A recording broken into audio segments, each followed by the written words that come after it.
bilang itu bahwa kata Al-Quran innal mubadzirin kanu ikhwan syayatin, bahwa sesungguhnya orang yang mubazir, orang yang berlebih-lebihan, innallaha la yuhibbul musrifin, sesungguhnya Allah tidak suka orang yang berlebihan. Kalau seandainya kita mentadabburi Al-Quran sedikit saja, insya Allah hidup kita sehat. Semua ada di Al-Quran. Apalagi kira-kira tentang kecemasan begitu ya, tentang apapun itu di dalam Al-Quran sudah ada solusinya. Nah, baca Al-Quran, karena Al-Quran itu nanti akan memberikan syafaat bagi mereka orang-orang yang membacanya. Nanti kan diceritakan di dalam hadis itu, Al-Quran itu datang menyerupai wajah sosok, semakin sering dia baca Al-Quran semakin ganteng. Semakin ganteng. Ibu kenapa pilih suami ibu? Karena enak dilihat dulu ya. Sekarang enak juga sih. Ya, karena baik. Misalnya karena baik. Ya kan kalau baik bukannya gak enak dilihat juga gak enak. Karena ganteng misalnya. Gitu lah, karena ganteng misalnya. Tapi sekarang tetap ganteng. Lama gak? Jarang ini istri ibu ini. Baik.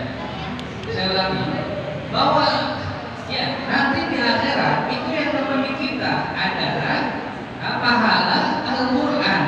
Semakin banyak kita baca Al-Quran, maka semakin tampak, semakin bercahaya, semakin dia bisa nganterin kita ke surganya Allah Subhanahu wa Ta'ala. Tapi semakin sedikit kita bawa Al-Quran, yang nonton nanti kita kakek-kakek, nenek-nenek lama nyampe ke surga, benar apa enggak? Jadi harus punya investasi banyak baca Al-Quran. Kemarin kan di pekan kemarin saya sudah sampaikan, kalau belum cinta banget sama Al-Quran, minimal cinta dengan sesuatu yang kemudian memotivasi kita untuk membaca Al-Quran. Misalnya apa kemarin disampaikan, baca Al-Waqiah, atau baca Ar-Rahman, atau baca Yasin, atau baca Al-Mulk. Minimal itu. Saya sarankan sebelum tidur baca Al-Mulk. Baca Al-Mulk sebelum tidur. Insya Allah kedepannya kita sayang sama Al-Quran. Al-Quran di depan nganggur aja, itu bawaannya pengen kita ambil. Pengen kita baca. Minimal satu waktu dalam sehari, jangan sampai tidak. Baik. Kemudian yang kedua, kata Nabi Muhammad SAW, Rasulullah bersabda, afdalu ibadah ummati tilawah Al-Quran. Sebaik-baik ibadah paling utama dan umatku adalah membaca Al-Quran. Yang kedua adalah ibadah yang paling utama.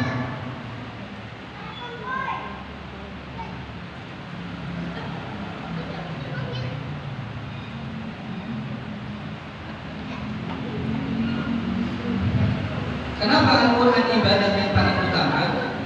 Membaca Al-Quran adalah ibadah yang paling utama. Kemarin kita sampaikan bahwa ibu kita masih dalam bulan Rajab. Bulan Rajab itu adalah bulan Allah Subhanahu wa Ta'ala wajibkan kita untuk sholat 5 waktu. Sholatnya 5 waktu, tapi pahalanya tetap 50. Kan pertama kali diwajibkan kepada kita berapa kali? 50 Bu. Kalau seandainya kita diwajibkan sholat 50 waktu Bu, sholat 50 waktu, tempe belum makan udah sholat lagi. Benar nggak? Jemuran baru setengah udah ajan. Sudah. Bayangkan 24 jam dibagi 50 berarti setiap setengah jam. Benar nggak? Sinetron baru beriklan ajan. Nonton lagi azan lagi. Nah, itu salah satu keistimewaan dan kemuliaan yang diberikan Allah Subhanahu wa Ta'ala kepada Nabi Muhammad. Sholatnya tetap 5 waktu, tapi apa?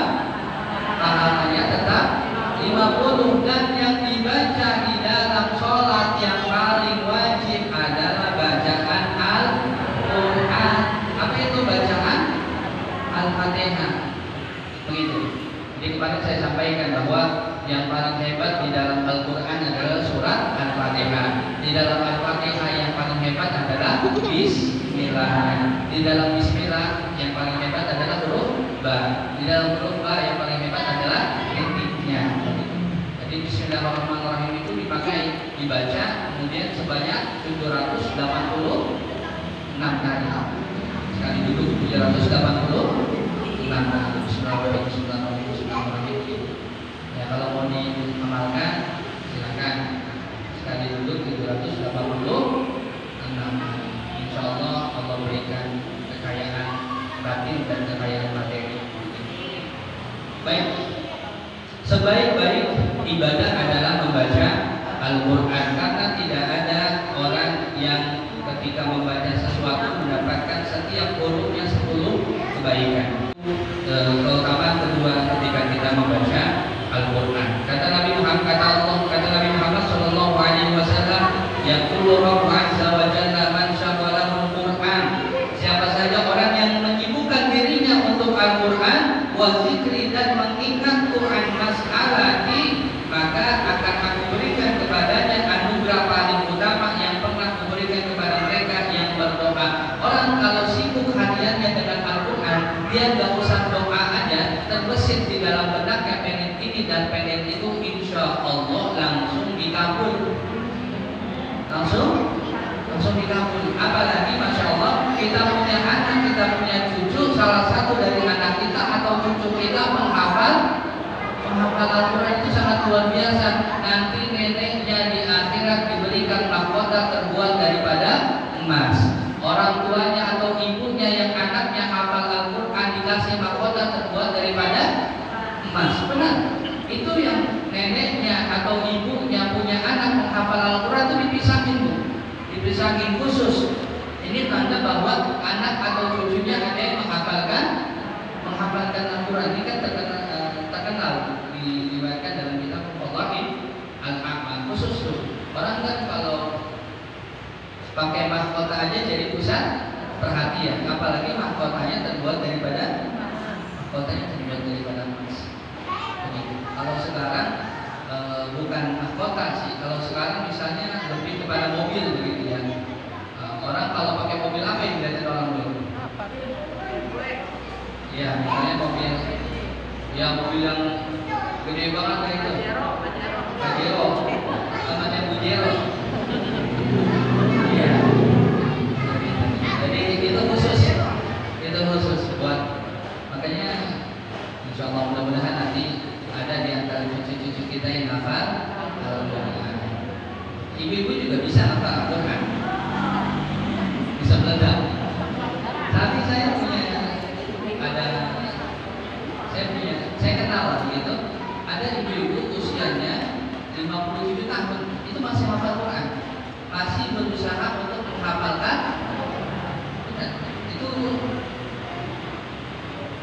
Itu mertua saya usianya 87 tahun tapi masih hafal Al-Quran.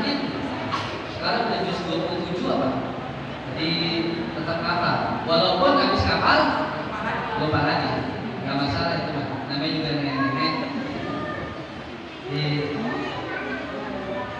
Tetap berusaha tetap dihitung sebagai usaha menghafalkan Al-Quran. Baik. Sebelum hafal Al-Quran itu kemarin kita katakan bahwa ada tahapan yang lebih penting, yaitu tahsin.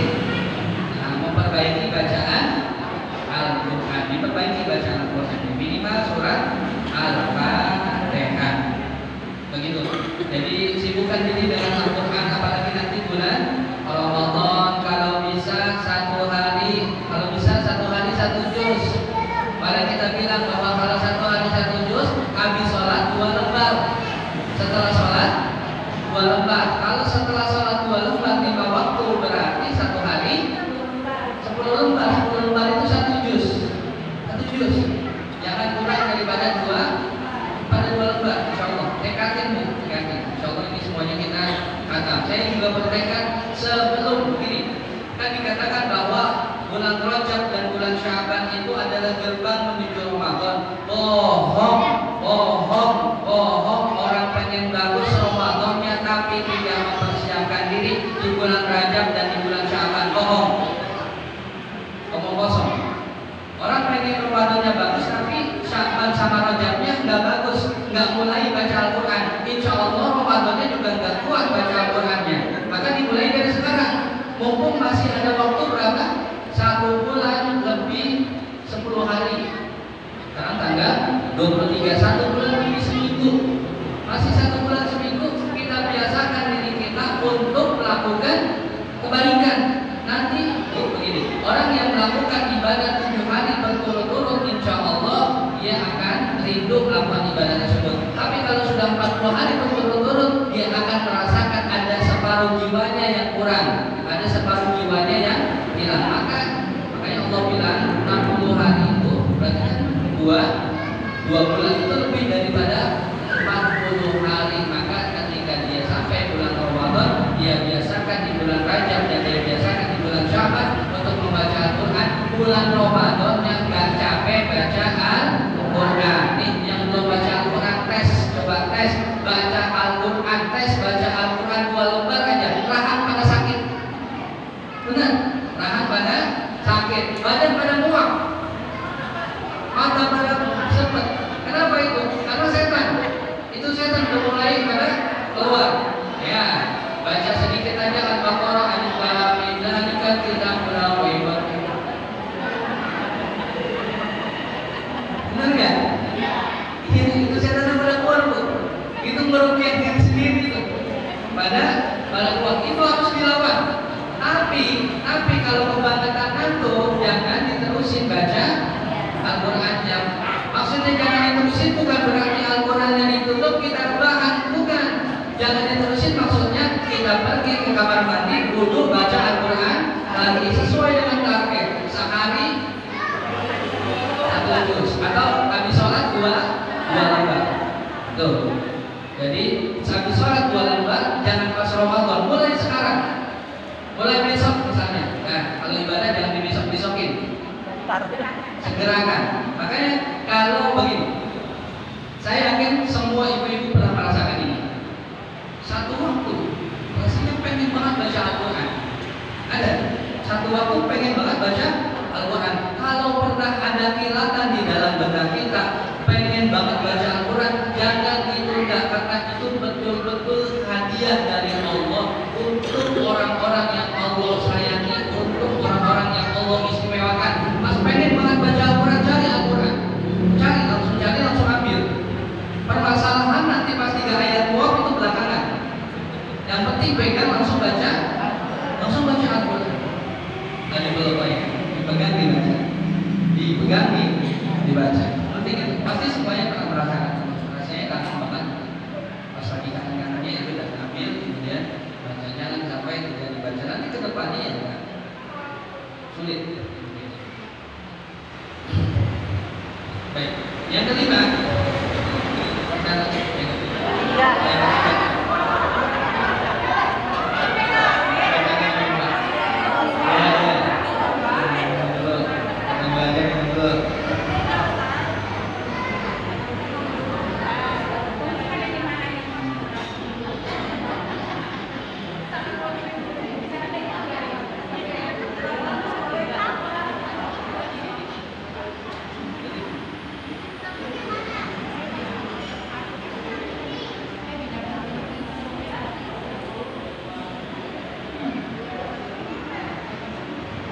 baru kedua ya.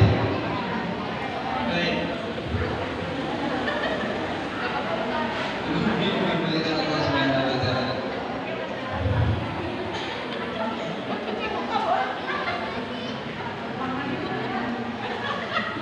Ya, ini tadi bicara tentang ngantuk. Baik, kata Allah, kata Nabi Muhammad SAW, orang yang mempelajari ini ketiga ya, sebaik-baik manusia.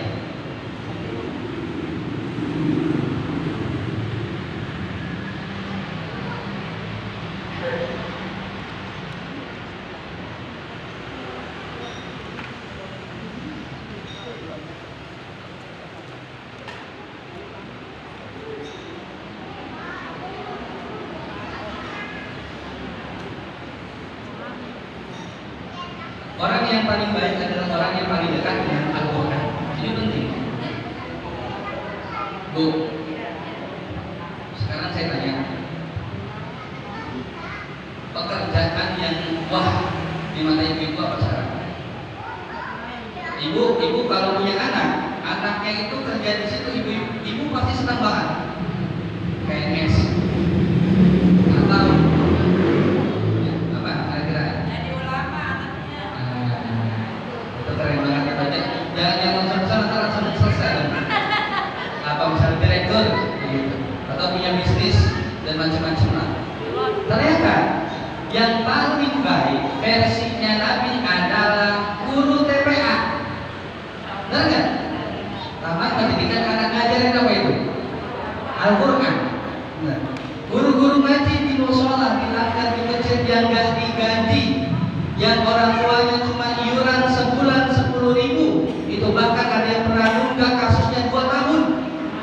Nah, itu yang paling mulia, yang paling baik menurut Allah Subhanahu wa taala. Makanya kata Nabi alaihi salatu wasallam, khairukum man ta'allama al-Qur'ana wa 'allamahu. Sebaik-baik kalian adalah yang mengajarkan Al-Qur'an dan mempelajari Al-Qur'an. Saya enggak punya TPA, ajarin aja cucunya.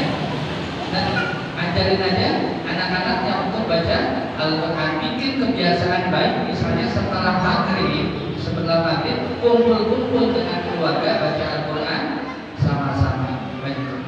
Itu salah satu keutamaan yang Allah berikan kepada orang-orang yang mempelajari Al-Quran dan mengajarkannya. Selanjutnya, kata Nabi alaihi salatu wasallam, alladzi yaqra'ul Qur'an wa huwa mahirun bihi ma'as safaratil kiramil bararah. Orang-orang yang membaca Al-Quran dan dia mahir membacanya, maka kelak ia akan bersama para malaikat yang mulia lagi taat kepada Allah, dikumpulkan bersama para malaikat. Orang-orang yang mahir membaca Al-Quran dikumpulkan bersama malaikat.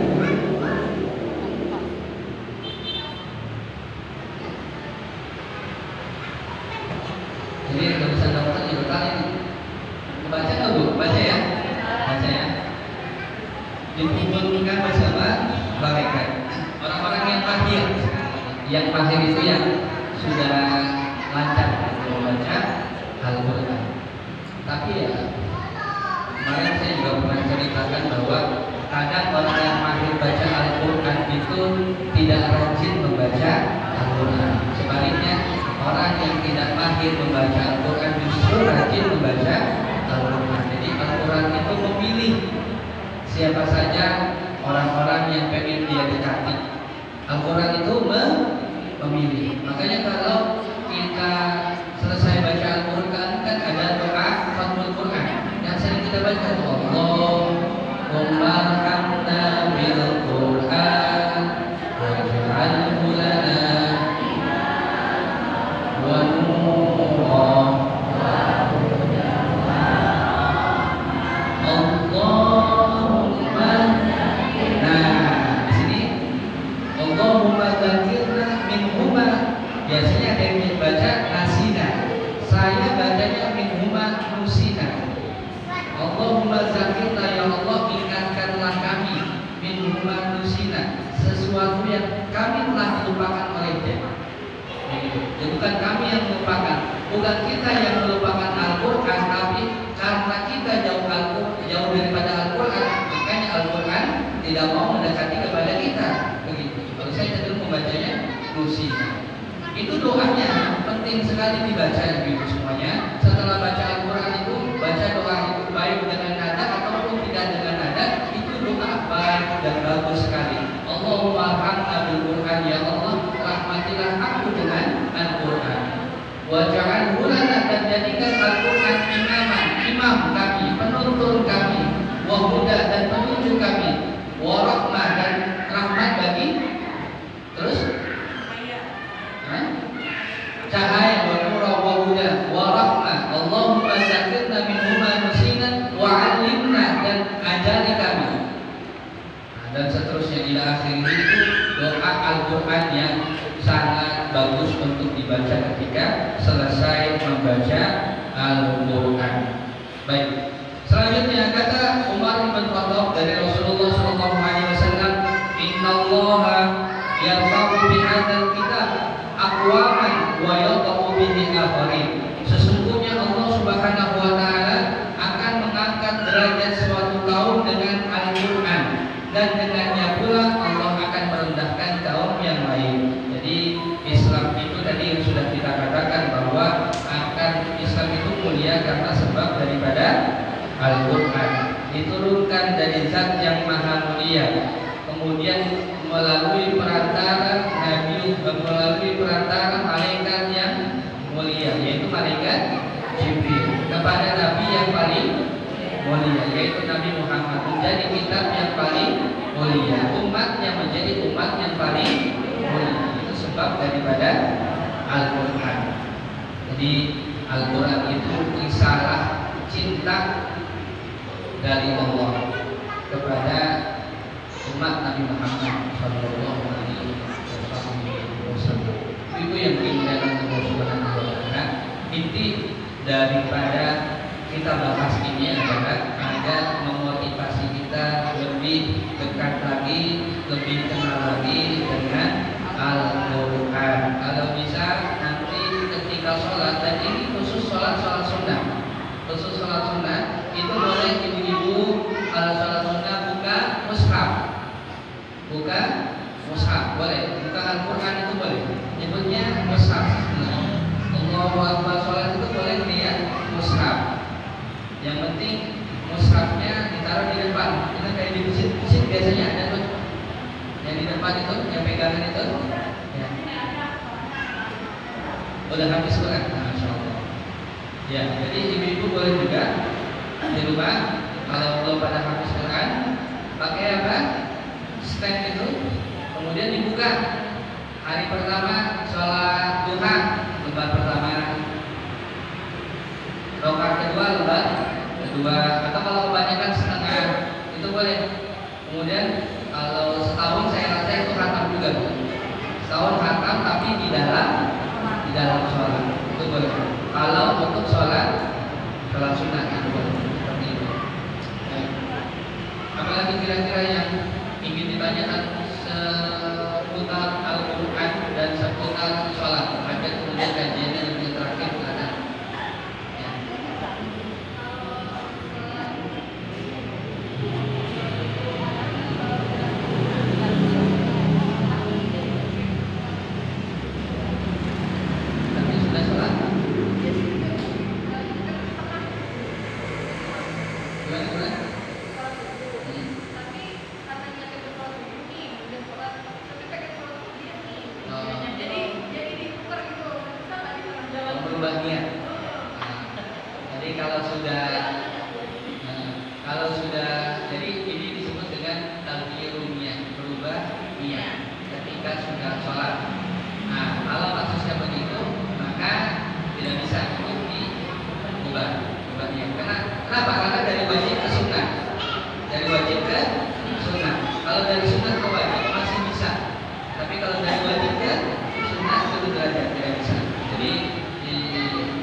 Dilanjutin aja, insya Allah pahala sunnahnya juga sudah dapat. Kenapa? Karena sudah ada niat yang baik. Jarang orang kepikiran begitu. Jadi orang sudah sholat subuh tepat pada waktunya itu udah hebat. Hebat. Orang sudah sholat subuh tepat pada waktunya sudah hebat. Kan yang bangunin kita siapa? Malaikat. Ya kan? Alam itu enggak ampun itu alam. Bisa aja bangun matiin, benar kan? Tapi kalau malaikat yang udah bangunin, malaikat benar, nggak ngantuk lagi. Jadi kalau sudah sholat subuh tepat pada waktunya sudah hebat. Terima kasih sama Allah. Ya Allah, terima kasih sudah bangunin saya subuh. Ya Allah, terima kasih sudah gerakin hati saya untuk sholat subuh. Ini apalagi kalau habis subuh ya Bu ya. Kalau habis subuh jangan sampai ya. Ada 3 waktu kemarin kita sampaikan 3 waktu yang tidak mungkin doanya tidak diterima sama Allah. 1 sebelum subuh, 2 setelah subuh, 3 pada maghrib. Karena 3 waktu ini adalah waktu di mana manusia ngantuk-ngantuknya dan pengen banget sampai istirahat, pengen banget istirahat. Sebelum subuh ngantuk, habis subuh ngantuk. Habis maghrib capek, habis kerja, habis mondar mandir pasti pengennya rebahan. Tapi di waktu ini kalau orang minta sungguh-sungguh sama Allah, pasti dikabulin. Apa aja waktunya? Sebelum subuh, ba'da subuh, kemudian habis maghrib. Begitu. Jadi ya, silakan yang lainnya tentang apa saja.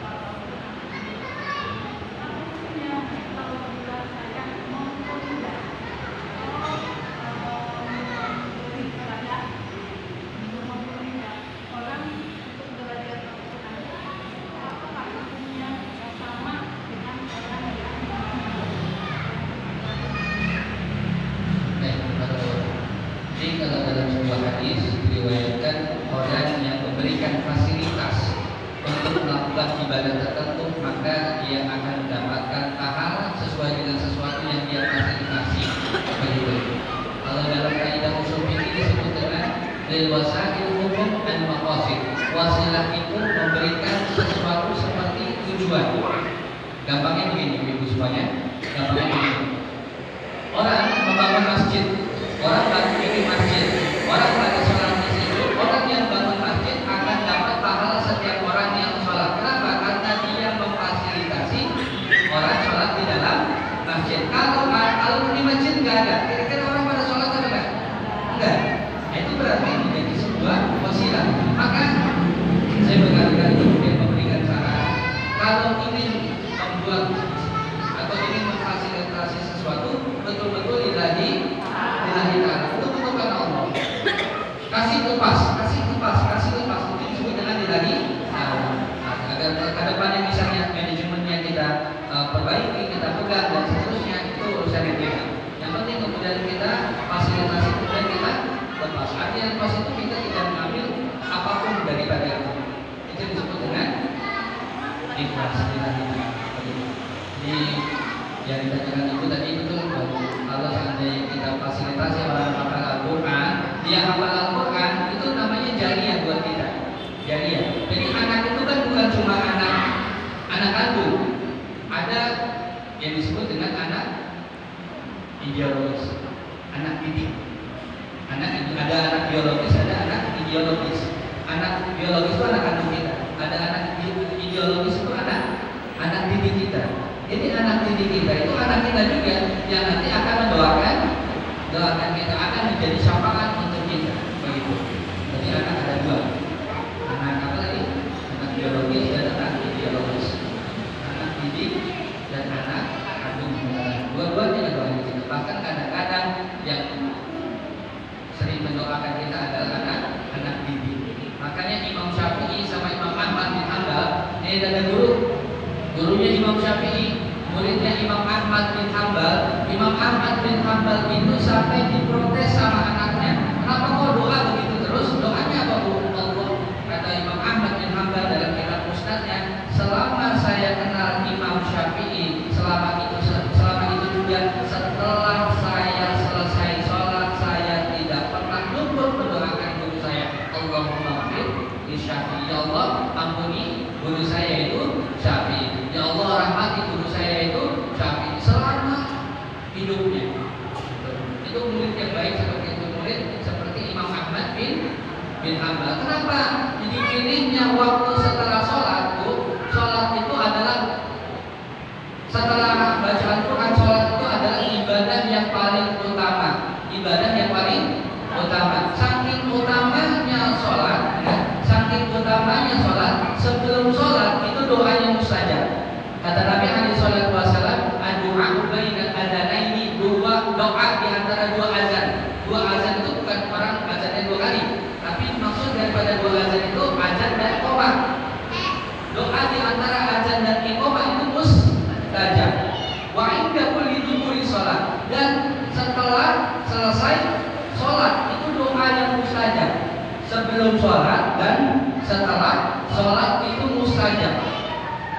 Orang yang mendetail, orang yang detail tentang hal ini, orang yang mentadaburi hal ini pasti akan pikir sebelum sholatnya dia mustajab, setelah sholat dia mustajab, apalagi di dalam dan enggak. Sebenarnya di dalam sholat sebelumnya itu mustajab, setelahnya mustajab, apalagi pas sholat. Makanya pas sholat itu waktu terbaik kita untuk meminta kepada Allah. Wabil khusus hingga sujud. Ketika kita sujud minta sama Allah sebanyak-banyaknya dengan cara pas sholatnya, sholat sunnah, jangan pas sholat wajib, apalagi pas jadi imam itu pada merah muka makmum. Nah, karena imamnya sujudnya kelamaan 15 menit tengok-tengok gitu makmum, benar ya? Ini ngapain dia ini masih ada ini dia. Jadi harus bijak, harus bijak. Itu nanti kaitannya dengan bab sholat. Sebenarnya kita belum selesai bab sholat karena mau Ramadan, jadi kita akan tema tentang sholat itu banyak sekali tuh yang perlu kemudian kita koreksi, banyak sekali hal yang kita koreksi. Kalau jadi imam itu nanti lebih baik, itu lebih cepat atau lebih lama Ustaz? Lebih baik cepat. Kalau sholatnya sholat wajib, kalau sholatnya sholat sunnah harus lama-lama. Ini kebalik, sunnahnya cepat, wajibnya lama. Kebalik. Jadi wajibnya kemudian cepat-cepat itu bukan berarti apa? Kecepatan. Maksudnya wajib itu kan karena kalau sholat wajib itu ramean, gitu kan? Rame, ya kecuali nanti di sholat taraweh. Kalau sholat taraweh ya harus, karena ini bentuknya syiar, setahun sekali, lama juga nggak masalah, begitu. Di tempat kuliah saya itu ada namanya sesi di Jawa itu satu malam 10 juz, satu malam 10 juz. Jadi pernah saya kemudian diajak untuk taraweh satu malam 10 juz, 3 malam akan 1 juz. Saya ikut malam pertama, alhamdulillah. Malam keduanya nggak ikut lagi.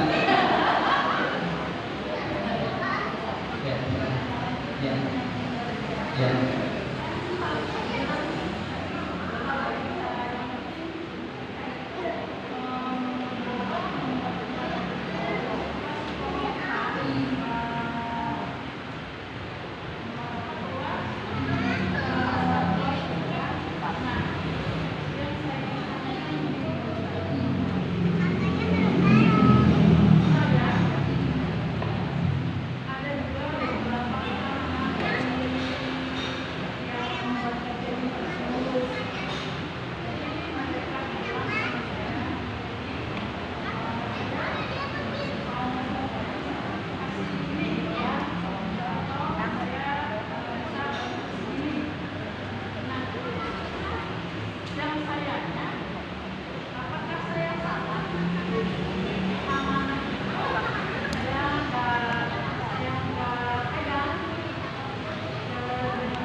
Tanggal lo sini.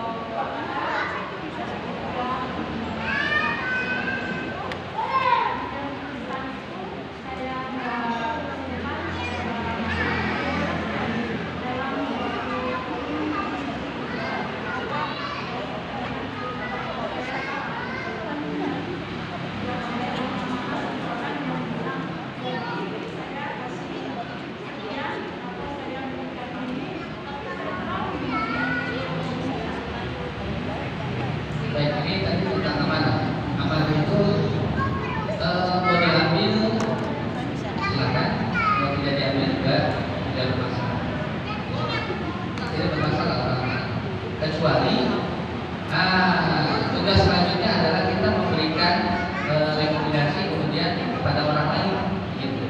Jangan kemudian karena orang semangat begitu untuk semangat untuk beramal, gitu. Akhirnya bukan kita menolak ya, karena kita tidak sanggup kemudian nanti membuat amalan tersebut, kita rekomendasikan orang kemudian kesimpulan ini bisa untuk memegang amalan tersebut, karena kemudian dia juga bisa beramal, kita juga bisa memfasilitasi memberikan wasiat. Ibu-ibu yang lain silakan. Ini dari jam 8 ya. Sudah pada makan belum? Apa aja boleh. Insya Allah semua jawaban saya tahu. Jangan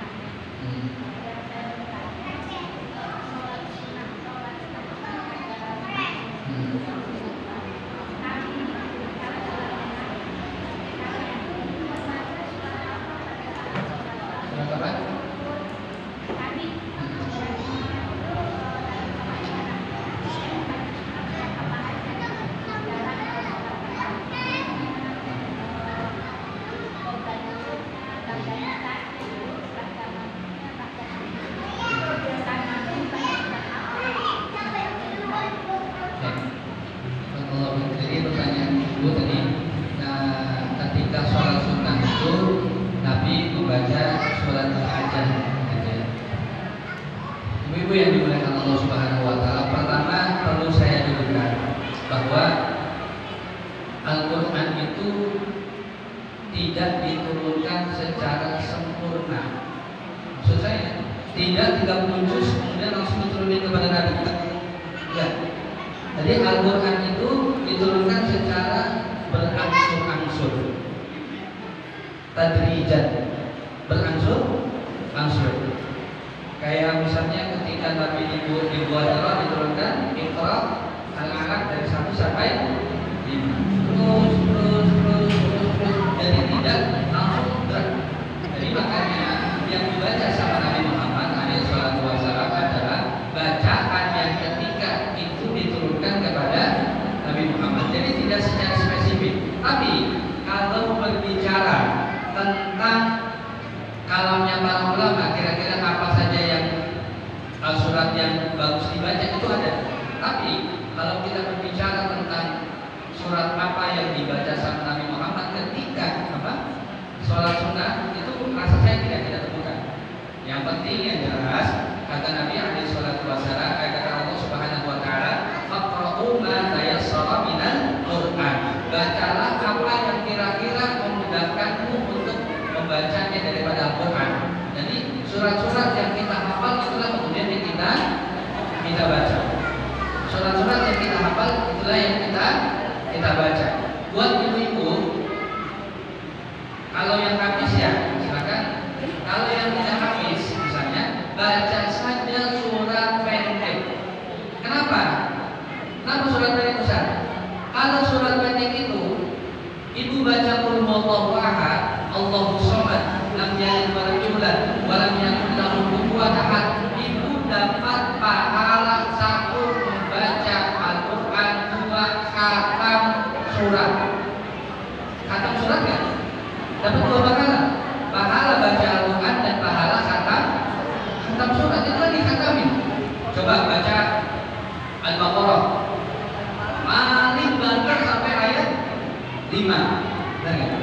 Ulaika ala hudan min rabbihim wa ulaika humul muflihun. Cuma dapat pahala ayat bukan cuma sih. Hanya dapat pahala Al-Quran tapi tidak dapat pahala khatam surat. Makanya saya cenderung memilih membaca surat pendek. Bukan berarti saya tidak hafal Al-Baqarah, bukan berarti saya tidak hafal Al-Imran, bukan berarti saya tidak hafal Al-Maidah, Al-An'am, bukan berarti saya tidak hafal itu semua. Memang saya nggak hafal. Enggak. Saya di pesantren hafal, saya pernah hafal di pesantren 20 juz, sisanya di Mesir. Baik, kita kembali tadi ke situ ya. Jadi karena memang ada dasarnya, begitu ibu. Ada dasarnya. Jadi dapat pahala khatam Al-Qur'an, juga dapat khatam surat, dan dapat pahala begitu. Kalau untuk sholat Isya, saya sering dakwah membaca ayat rakaat pertama saya baca Al-Asra, rakaat kedua saya membaca Al-Tawaf. Rakaat pertama Al-Asra, rakaat kedua Al-Tawaf. Ada yang bibir sama? Ya, yang sama. Kenapa? Saya tanya kenapa? Apa landasan pokoknya? Saya pernah dikasih tahu aja baca ini betul ya. Baik, saya kasih tahu. Siapa saja orang yang membaca, kata Nabi alaihi salatu wasallam, siapa saja orang yang membaca 2 alam, alam tersebut sama alam Tawaf, maka dia akan dihindarkan minal alam. Dia dihindarkan daripada penyakit apapun. Begitu kan? Jadi baca alam Tawaf sama alam Tawaf. Saya suka baca yang depannya sama. Misalnya kuliah dengan qul huwallahu. Ini ada yang depannya sama. Kalau maghrib bacanya kuliah dengan qul huwallahu. Ya, terserah ibu semuanya. Saya Ustaz pengen bacanya Yasin yang mangga silakan. Yasin.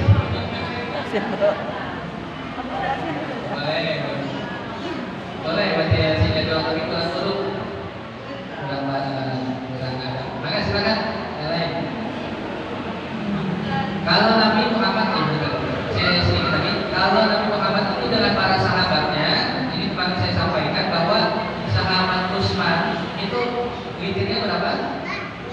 satu rakaat. Jadi ibu boleh nanti witirnya satu rakaat. Itu pulang duluan. Sahabat Utsman, jadi jamaah yang pulang duluan mungkin pengen ngikutin sahabat Utsman. Dan sholat witirnya satu rakaat. Tapi satu rakaat khatam 30 juz. Jadi harus ngikutin ya. Mau pulang duluan silahkan. Satu rakaat silahkan. Tapi 30 juz. Ada apa? Itu makanya pulang duluan.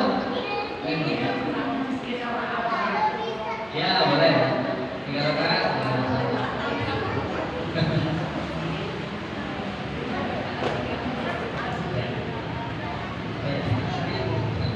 Kalau selanjutnya pertanyaan ya. Yang kelima belum? Ya, diangkat saja. Belum ya? Oh, 3 lagi ya? Baru 6, 4 lagi. Baru 5. Baru 4. Oh, harusnya kajian ini meneruskan kemarin ya. Ya sudah.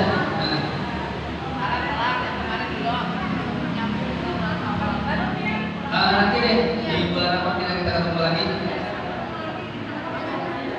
27 bulan Februari. Ya udah, nanti yang tentang sholat di 27 Februari ya. Ya.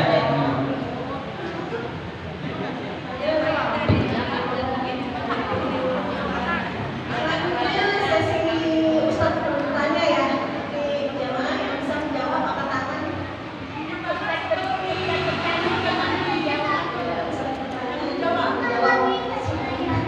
Saya tanya, jangan jawab dulu ya Bu. Pertanyaannya, pertama, Allah punya waktu-waktu yang dimana jika seseorang berdoa dalam keadaan tertentu maka akan dijawab. Sebutkan 3 waktu tersebut.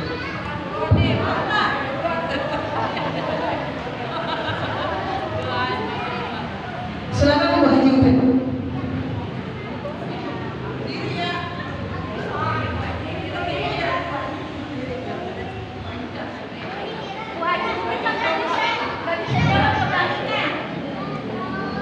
Assalamualaikum warahmatullahi wabarakatuh. Nama saya Ibu Upin dari Majelis Taklim mana aja saya ada.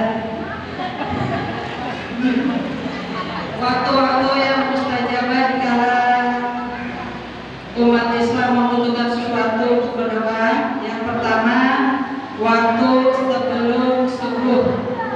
Yang kedua, waktu ba'da subuh. Yang ketiga, setelah sholat maghrib. Sekian, terima kasih.